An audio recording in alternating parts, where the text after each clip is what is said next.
When someone says inclusive language, a lot of things can come to mind.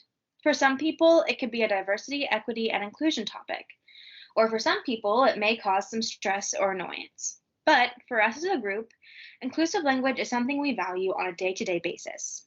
For our research project with our capstone, we set out to design a rubric for a partnering organization. But first, we had to build a working definition of inclusive language as well as the different types we wanted to highlight. So, what is inclusive language? Inclusive language acknowledges diversity and respect for others and their culture. It's important for the organization we're working with, Village Life Outreach Project, to use inclusive language in every single aspect of their work. They work with people in Tanzania, a culture that is largely different from what we experience in America.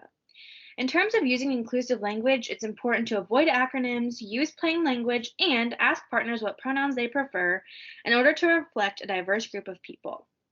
When researching, we found an overall theme of respecting people and their identity. It's important to use inclusive language in a respectful way by using terms that include everyone. Person first or person centered language is when you can see the person at the forefront instead of a particular condition or whatever they're experiencing. This is an important method when organizations and everyday people use inclusive language. Inclusive language matters for many reasons, but here are the top three.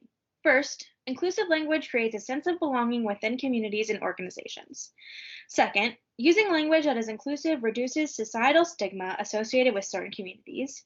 And third, the words we use matter. Words can hurt and exclude when used in a way that does not convey respect for all identities. So, now that we had a working definition and understanding of inclusive language and what it means, we had to figure out the types of inclusive language that were important to us and to Village Life as an organization. The first type of inclusive language is accessible language. This is language that accommodates people of all ages and abilities.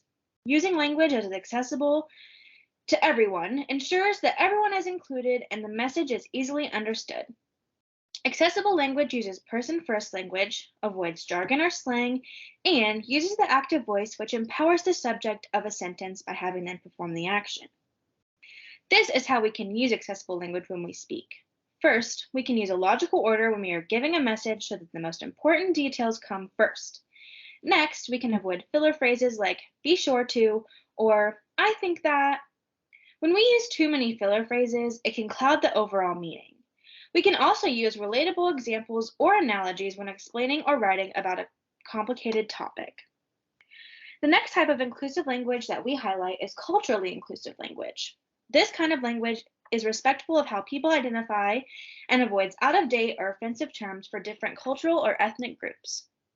This language celebrates diversity by, again, using person-first language.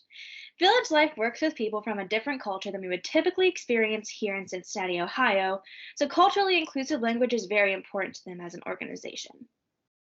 Culturally inclusive language acknowledges and avoids harmful stereotypes and labels that can contribute to systemic racism and/or cultural appropriation. It is crucial not to objectify individuals when writing or speaking. The third type of language we chose to highlight is language that is inclusive of gender. Gender-inclusive language respects that everyone has a unique and personal identity that we cannot assume based on appearance.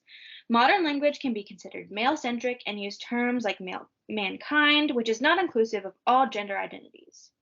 Gendered language promotes exclusivity and the idea that only certain people are respected, acknowledged, and welcomed in conversation or social spaces. Instead, to promote inclusivity, when introducing oneself to a group, you could say your name and identify your pronouns. For example, my name is Lydia and I use she, her, hers pronouns. This can encourage others to feel welcomed in their environment. The final type of language we chose to highlight is language that is inclusive to people of all social and economic places.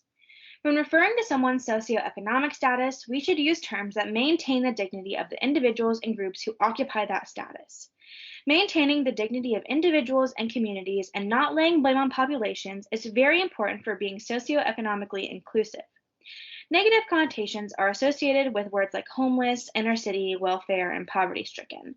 Instead, we can use words like people experiencing homelessness, under-resourced, and low opportunity.